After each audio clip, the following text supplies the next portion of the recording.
Buenas tardes y muchas gracias por permitirme participar en el Congreso CIMAR 2022. Mi comunicación se titula El tabú de las madres solteras en Argelia, una realidad al margen de la ley.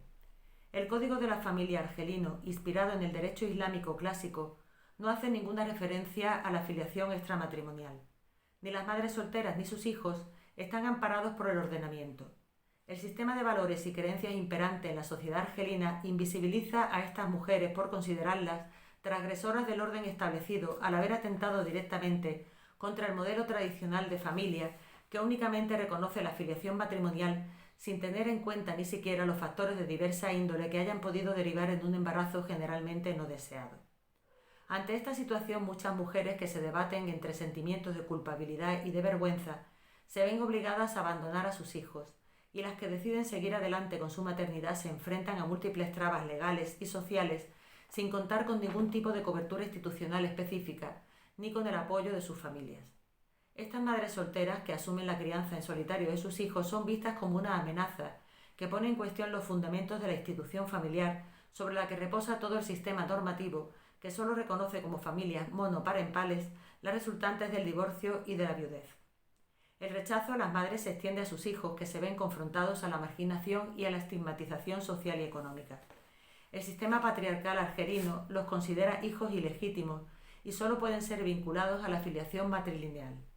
A falta de los mecanismos legales que obliguen a los progenitores a asumir sus deberes como padres, el sistema coloca a estos menores bajo la exclusiva responsabilidad de las madres.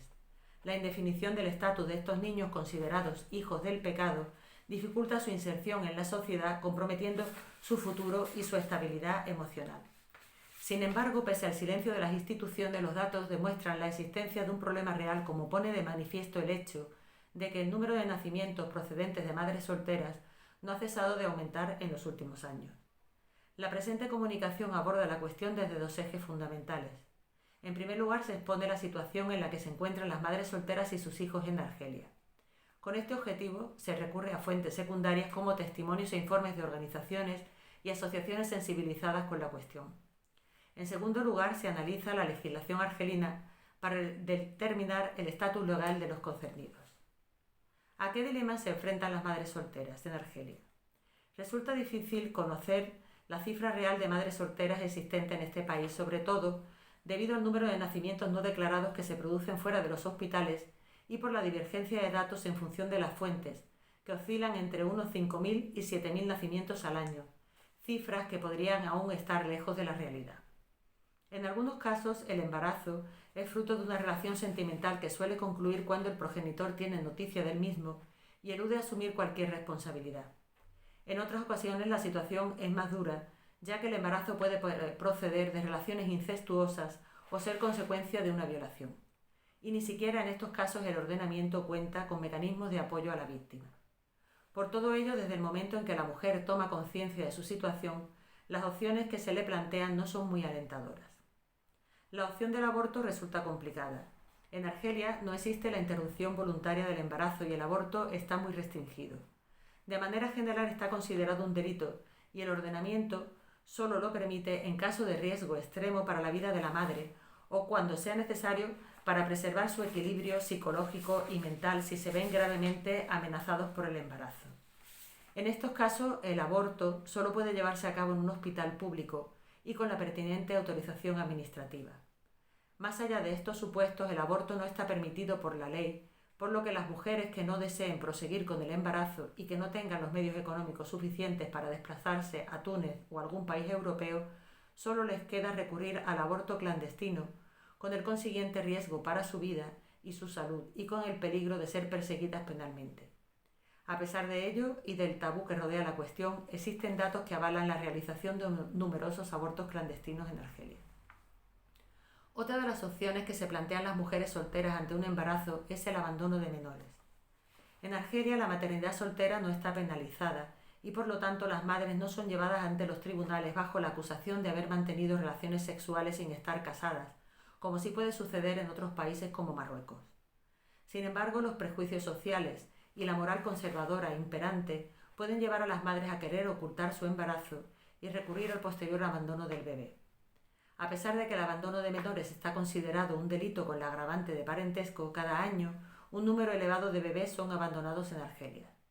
Algunos niños aparecen directamente en la calle o incluso en la basura, ya sea vivos o muertos, por lo que para paliar las graves consecuencias que esta situación provoca, existe la posibilidad no reconocida por la ley pero tolerada, consistente en dar a luz en los hospitales de forma confidencial.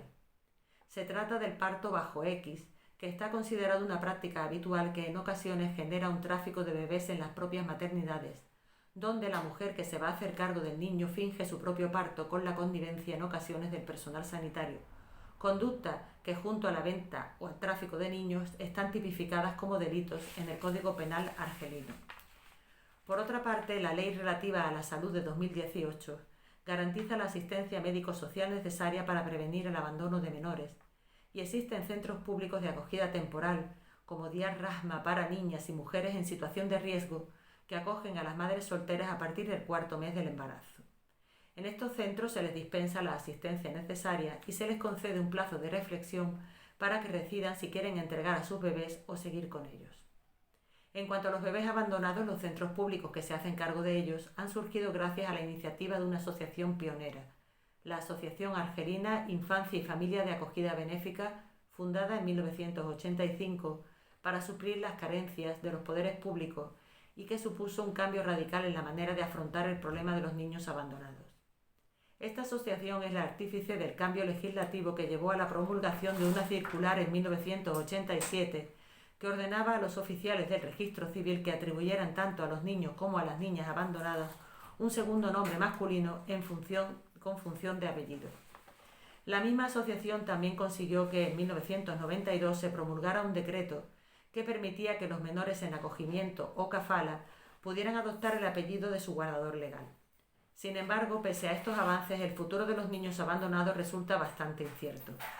Los trámites para el acogimiento de menores son excesivamente lentos y muchos niños sobrepasan la edad en centros de acogida o son rechazados cuando adolecen de alguna minusvalía o enfermedad. La adopción de pleno derecho está prohibida por la Sharia y por la ley, por lo que los niños acogidos en kafala nunca gozarán de los mismos derechos que los hijos nacidos en el seno del matrimonio, de manera que no solo no tienen el derecho a heredar de su tutor, sino que además en el caso de que éste fallezca, los herederos legales del tutor serán los que decidan si ese niño en kafala podrá seguir o no en la familia de acogida. La otra posibilidad para las madres solteras consiste en conservar al bebé con ellas. Algunas mujeres deciden seguir adelante y ocuparse del bebé. Suelen ser mujeres que cuentan con un trabajo remunerado o con recursos económicos suficientes que le permiten afrontar en solitario la crianza del niño, aunque por los datos de las asociaciones de apoyo a estas madres no siempre es así. Estas mujeres dan prueba de una gran fortaleza y valentía al nadar contracorriente en una sociedad que no las acepta y que solo reconoce la maternidad en solitario en los casos de viudedad o divorcio. Por ello, ocuparse del bebé siendo soltera se convierte en un acto subversivo que pone en cuestión los propios fundamentos de acceso a la maternidad. En este caso, el apoyo y la solidaridad familiar son decisivos, apreciándose grandes diferencias entre las madres actuales y las de generaciones anteriores, que incluso tenían que hacer frente a crímenes de honor, lacra que, aunque en retroceso, no ha sido completamente erradicada. Las nuevas generaciones tienen más posibilidades de contar con el apoyo paterno y materno, sobre todo porque muchos de estos nuevos padres tienden también a proteger a sus hijas, aunque esto no evita que en muchos casos estas mujeres hayan vivido sus embarazos alejadas del hogar familiar, sobre todo para evitar exponerse a las críticas del entorno. Si bien la maternidad soltera compromete las posibilidades futuras de estas mujeres, el hecho de criar a sus hijos solas supone la puesta en práctica de un proyecto familiar monoparental como alternativa a la improbabilidad de sacar adelante un proyecto matrimonial. ¿Cómo regula esta situación la legislación argelina? El principal problema de las madres solteras y de sus hijos es que la legislación argelina no contempla su situación, es decir, para el ordenamiento jurídico argelino las madres solteras no existen. El Código de la Familia determina que la filiación se establece por medio del matrimonio, el reconocimiento de la paternidad o la prueba. No obstante, el padre puede renunciar a que se establezca su paternidad, ya que en el caso de ser extramatrimonial, esta no se presume. El juez podrá recurrir a pruebas científicas como las pruebas de ADN en materia de filiación, pero para poder impulsar este tipo de procedimientos se imponen una serie de requisitos muy restrictivos que suelen invertir la carga de la prueba en perjuicio de la madre. El derecho-obligación de guarda de los hijos, conocido como hadana, se atribuye en primer lugar a la madre, por lo que ésta será la encargada de cubrir todas las necesidades del niño, su educación y de preservar su salud. Además, al no existir dicho vínculo matrimonial, no se puede obligar al padre a que cumpla con las mismas obligaciones que le corresponderían en caso de divorcio, entre las que destaca facilitar a los hijos un alojamiento conveniente. Asimismo, la obligación de pago de una pensión alimentaria que también corresponde al padre se regula igualmente en el marco de una relación marital y solo quedaría la opción de reclamar la obligación de alimentos entre ascendientes y descendientes si la paternidad estuviera reconocida. La determinación de la filiación tiene además un efecto fundamental sobre el nombre del niño, un aspecto muy importante ligado a la propia identidad del hijo. En cuanto al padre, si no reconoce al hijo, se le exime de cualquier responsabilidad y se le permite mantenerse en el anonimato, pero si consiente, el hijo puede llevar su apellido. No obstante, si el padre no transmite su apellido al hijo, éste podrá llevar el apellido de la madre. Sin embargo, pese a que no hay restricciones legales al respecto, los oficiales del registro civil se suelen negar a inscribir a estos niños o los inscriben con dos nombres masculinos, delatando su origen no matrimonial, dejando su identidad personal y su posterior socialización y desarrollo en suspenso, circunstancia que ha sido denunciada por el Comité de Derechos del Niño de la ONU. Por otra parte, la ley relativa a la salud, que garantiza el seguimiento de los embarazos, dedica una sección específica a la protección específica de la salud de la madre y del niño, sin que a priori se haga ninguna referencia al estado civil de la progenitora. Estas medidas contrastan, no obstante, con el trato despectivo y vejatorio que las madres solteras experimentan, sobre todo a la hora de dar a luz, cuando al demandarles el libro de familia se constata que no están casadas. Como conclusión, indicar que el alto número de mujeres que cada año se enfrentan solas a la maternidad demanda una solución por parte de las instituciones públicas que ignoran los cambios que se van produciendo en la sociedad, entre los que destacan la revisión de los roles de género o las mutaciones sociales que afectan a la sexualidad, como puede ser el retraso de la edad para contraer matrimonio o el incremento del celibato no voluntario. La legislación tiene que dar respuesta al Estatuto Civil de las Madres Solteras en el sentido de que sean consideradas familias monoparentales con los mismos derechos que la familia tradicional.